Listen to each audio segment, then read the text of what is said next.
From I'm looking for you. You found me. Hey, how are you doing? I'll push in on the big part of the handle. There you go.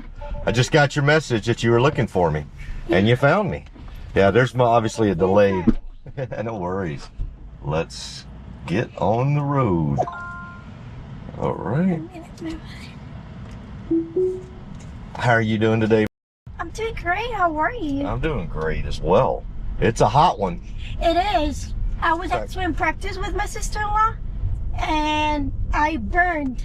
Oh, Lord, that's not good. Yeah, and I was reapplying sunscreen like a maniac, and then she was like, hey, let me see your shorts. And then she pulled up the hemline of the short, and we see a very recognizable tan line. Oh, well, hopefully it was a tan line and not a burn line. Yeah, for sure. Nice, nice.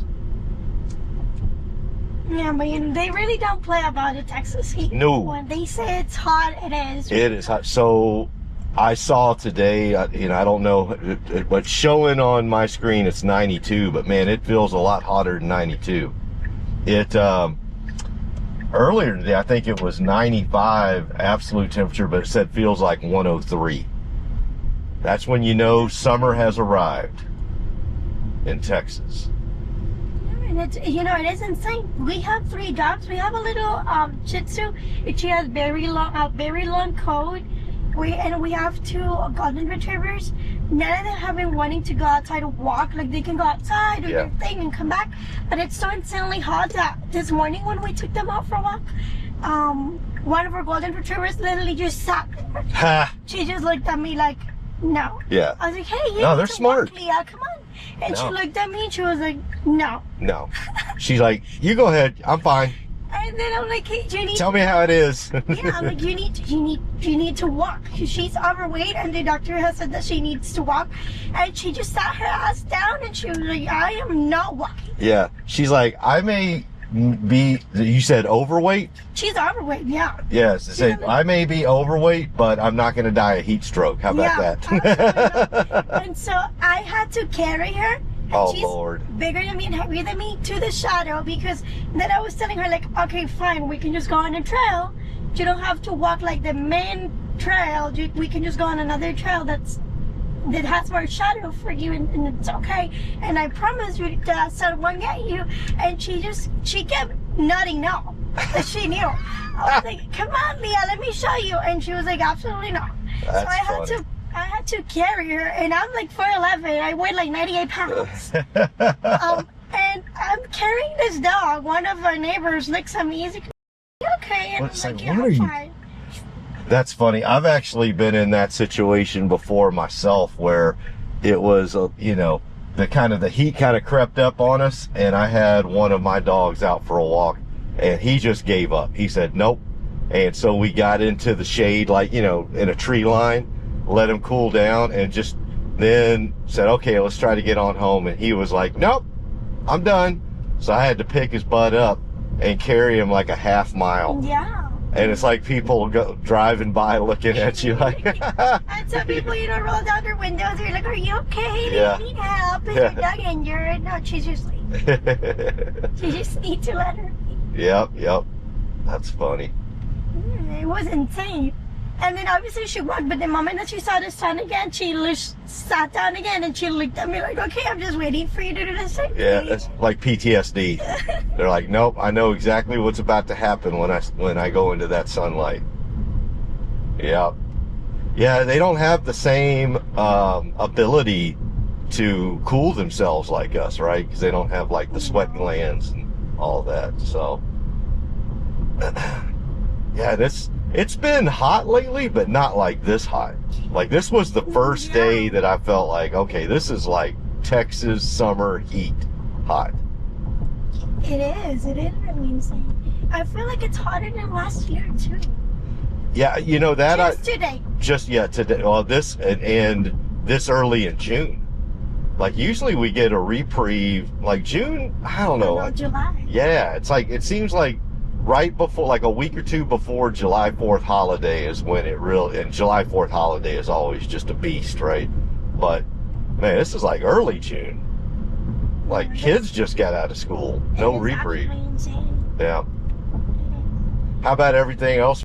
You having a good Saturday? I am. And I'm a little excited because my boyfriend's in Japan. He's in the Marines. Oh, your boyfriend's a Marine. Yeah. Nice. Everybody tells me the same thing. Oh, congratulations. Yeah. Well, interestingly enough, I am a Marine You veteran. are? I served in active duty Marine Corps for 8 years, and believe it or not, I was stationed in Japan for 2 of those years. Okinawa, Camp Schwab, Okinawa. Well, I was to Camp Schwab for most of it, and then a place called Camp Hansen for a few months. But yeah, 2 years of my life were spent in well, not the entire 2 years. Okinawa, there's 3 divisions. You probably already know this from your boyfriend, but the Marine Corps has 3 divisions: 1st, 2nd, and 3rd. That's like how they divide up the Marine Corps into 3s.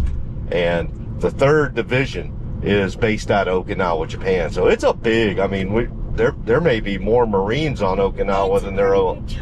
Yeah. And so what happened, I don't know what your boyfriend's MOS is, but I was infantry. I was a machine gunner.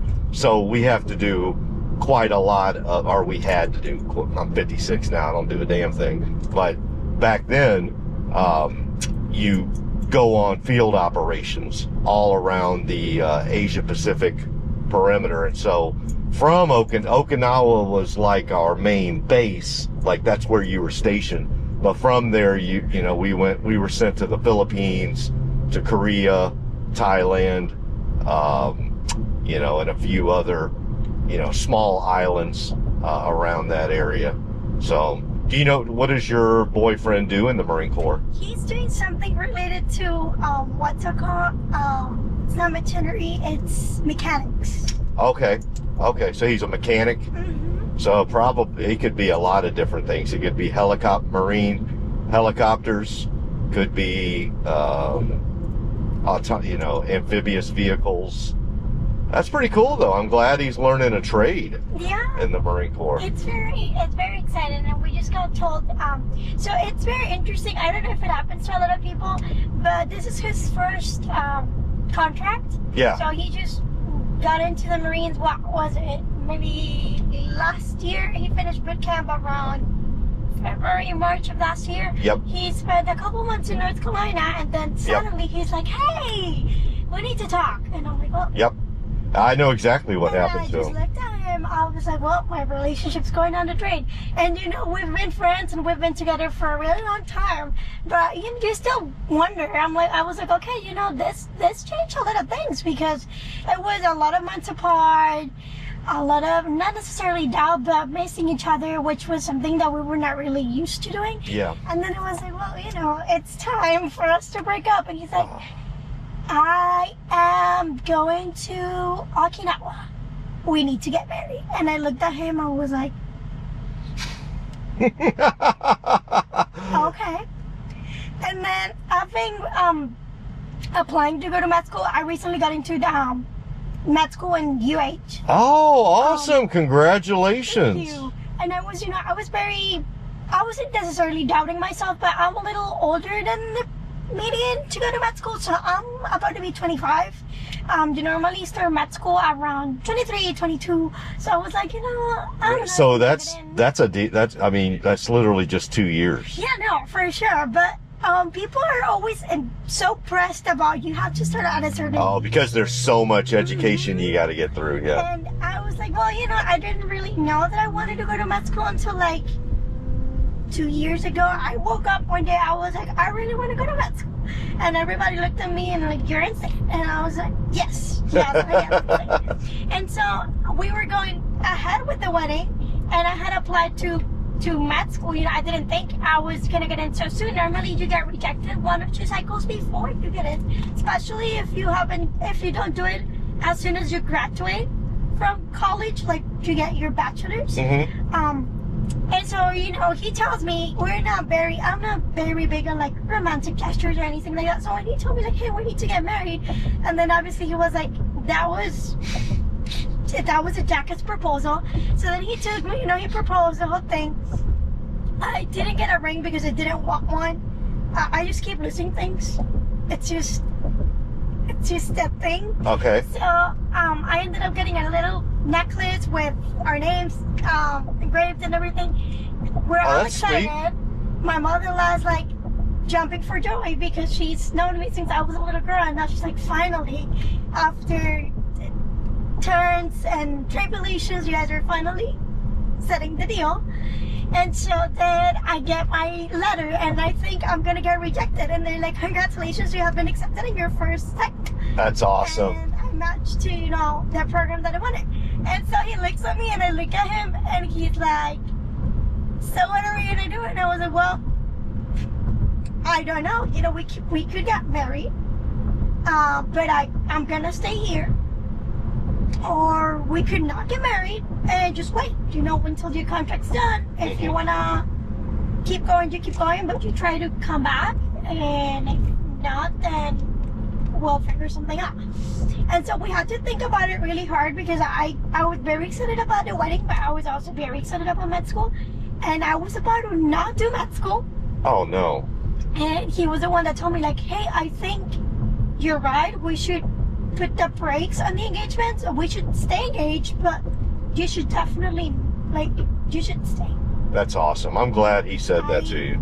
I will try my best to come, and we'll figure it out, and it'll be okay. And so he, after almost a year and a half, he's finally coming home. I'm really excited. So he's coming home on leave Yeah. right now. Is he already home, or is he about to get home? He's gonna be home in the next 2 days. In the next 2 days. So I'm very excited. That's awesome. And So he keeps tricking us, you know, because I'm like, hey, what are you doing? I see a big carry-on on his side of the bed. sea bag. And, yeah, and then he's like, oh, that's just my friends. And then he's talking to one of his bunkmates, and they're talking, and like, the red, that's yours? And he's like, yeah. I'm gonna go see my family. But he's all nervous, and, you know, being with him, it's practically being with the other 3, because you have no privacy. So it's kind of like they all have girlfriends, and they're all very sweet, and so we've gotten to know each other a lot. I've been very fortunate enough to know the other guy's girlfriends. We meet, you know, it's very sweet.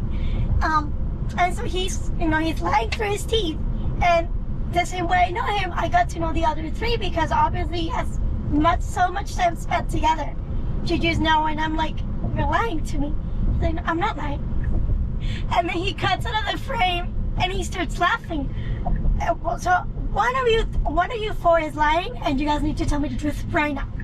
And my boyfriend's just looking at me like, you need to relax, and you need to chill. And he knows I hate when he tells me, hey, you need to chill. I was like, Yeah, that's you don't say that. you need to shut the fuck up and tell me what's going on. And he's like, hey, so I can't tell you. And I was like, okay, bye. And I hung up on him. Oh Lord. And then I didn't know, because he wanted to surprise me, and my mother-in-law just dropped it on me. She was like, oh, how are you feeling about David? And I'm like, well, I'm not feeling particularly excited right now. And she said, well, what do you mean? I thought you would be more excited about your fiance coming home. And I looked at her, I was like, no. She's like, what do you mean no? Well, no, because he would have told me that he's coming home. And Except you didn't give him a chance. yeah. And she was like, well, yeah, he told us last week. And I was like, well, no, there's no way. And she's like, yeah. And I'm like, no, he's not coming home. He literally told me to take, what was it, Tuesday off, because he wants to show me something on the island, and he's taking me, and we're calling or whatever. And she was like, what? He probably asked you to take the day off because we're going to the airport to go get him. Nice. And I looked at her, I was like, no, you have to be kidding. I knew that eventually he was gonna come home on leave, and I was gonna be able to see him. But he has friends here who happen, and he's in a 4-year contract, so his 4 years are gonna be in Japan, which is So all his entire enlistment is going to be in Okinawa? Yeah. Wow, okay. And that's not very common as far as I've been told. No, it's not. Usually you spend about a year. I did 2, because I was in for 8 years, so I did 2 1-year tours in Okinawa. But some people do get stationed there for longer term. It's just not very often. He has friends. He has a friend that has been stationed there he's on his 2nd contract for 3 years. He's going on his 4th now. But again, it was also a choice. Like he was supposed to be stationed for 1.5 years, and then they asked him, which is also not very common. They just give you the order to just, hey, you're all done. You have to move on to the next phase. Mm-hmm. And they asked him like, hey, would you like to stay or relocate? And he was like, you know what? I really like it. I want to stay. Yeah. And we thought he was gonna be moved, but apparently that's not gonna happen. So when she told me, I freaked out and I cried for like an hour because I really miss him, even though I don't tell him everything. He's a more sentimental one. I moved away from my parents very young. I started doing my own thing very young. So for me, what you could call very detached. Yeah. Very easily detached. I am not insensitive. If you tell me that you miss me, I'll be like, hey, I miss you too. But it's like, okay, I miss you, but life keeps going. Mm-hmm. You keep leaving, so it's really not. Yeah. Even when he told me, and I reacted very nicely. I was like, well, what are we gonna do? You are the government's property now, so I don't really get to decide what you get it. You get it. That's very. I mean, I will tell you, the fact that you understand that says a lot. Flexible. Yeah. Because he does. He belongs to the United States government until he's ready to. And even then, after there's a part of you that, as far as I've been told, you integrate back into society to civilian life. Mm-hmm. But there's always parts of you that stay very accustomed to what you do and so always once a Marine, always a Marine. Yeah. And I was the one that encouraged him, so it would be very hypocritical of me to tell him, hey, go do it, and then the moment that things start getting tough and slightly inconvenient, then I'll be like, okay, you know what, I'm done. I don't really want to do it anymore. So I try to be, it's not that I'm stronger or anything, it's just that, well, I miss you too, but this is the life that we chose. You know, this is what we chose to do. You chose to become a Marine. Yep. I chose to support you. I was the one, his whole family, my mother-in-law. I actually was in a very prolonged fight with my mother-in-law over this for a while because my mother-in-law didn't want him to do that. And so my boyfriend's a very bright guy. It's not because he's my boyfriend. It's not because he's my fiance, but he's very bright. He was just very misguided and he didn't know what he wanted to do. Then the Marine Corps is one of the best places on earth he could go. To, whip yourself into shape, figure out what you want to do, serve your community, have a community of your own to lay back on if something happens. And so he started toying with the idea in the military, then it was like the Navy, then I was like, you know what, you're tougher. Why didn't you try the Marines? And he was like, well, shit, I respect those guys a lot. I don't think I could do that. And I was the one that was like, you know what? I feel like you could. That's awesome. I feel like so you helped guide him to join the Marine Corps. That's awesome. It's not a choice that I would have made because it's like medicine. I feel like it's a calling to serve your country. Yeah. It is a calling. It's the same way that you become a doctor, you lose all sense of selfishness and individuality. That's, you have to let go of that. And pride and all of those things. So definitely not a choice that I would have made for myself, but I feel like, and again, it's not an option for everybody. It's not that, I'm feeling lost, so I'm going to join the military. It's not the way it works. It has to be something that you're they'll weed those people out pretty quick. But I was like, you know what? This seems as you've always wanted to do this ever since you were a little boy. And it was something that he toyed with the idea of when he was 18. But because he was 18, my mother-in-law was very apprehensive about it. And there's a misconception about joining the military. I feel some people just really want to push this bad rep and all of these negative things about it. And you know, there's always negatives and positives, like there is to any job or any career that you choose to do. So my mother-in-law was like, absolutely no, he's not doing it. And then, you know, he's an adult, so he went and did it. Yep. My mother-in-law was pretty pissed. And then she started bringing him down. She was like, well, you're not going to be able to do it. You are not going to pass the physical test. You're not going to pass you're not going to pass nothing. You're going to be able to do it. It's just not going to happen. And I am very competitive. I was soccer captain. I was in gymnastics. I do ballet. So I'm very athletic. I've been doing ballet for over 15 years now. Oh, wow. I did soccer for 17 years, and I was pretty good. I won a state championship. Oh, nice. So, you know, I'm very fit. Even though I look very skinny, it's just, you know, that's just the way my body's built. But I'm very fit and very strong. So I was the one getting him up and ready every single day at 3 in the morning. Getting him ready for boot camp. Let's go for a run. You're going to go to boot camp, and this is going to happen for you, and you're not coming back home. Listen to me. You're not coming back home. It doesn't matter how rough it gets. You're not coming back home. It's going to be rough. It is. You're not coming back home. That is not an option. And he's like, well, what if I just feel like it's not for me? If you get into boot camp and if you pass out these tests, that means that it is for you. Yep. That means that they want you there. So you're not going to be whining and complaining. You're going to be doing the thing. And I was pretty strong. And the first 2 weeks, he just, you know, his first letter, he was like, I just got yelled at like 30 different times. I got told that I was a piece of crap. I really want to come I'm sure back they home. use different words than that, but yes. And he's like, I really want to go back home. I cannot do this. And I'm like, absolutely not. Then he got an ankle injury, and he couldn't heal. And they were like, well, if in a week you're not healed, then you're going back home. You just got to So power through. He wasted his one phone call, you know. They let my mother-in-law know, just to be aware if we had to pick him up. He calls me, and he was crying through the pain. He was like, I think I'm going back home. I can do this. And I was like, nope.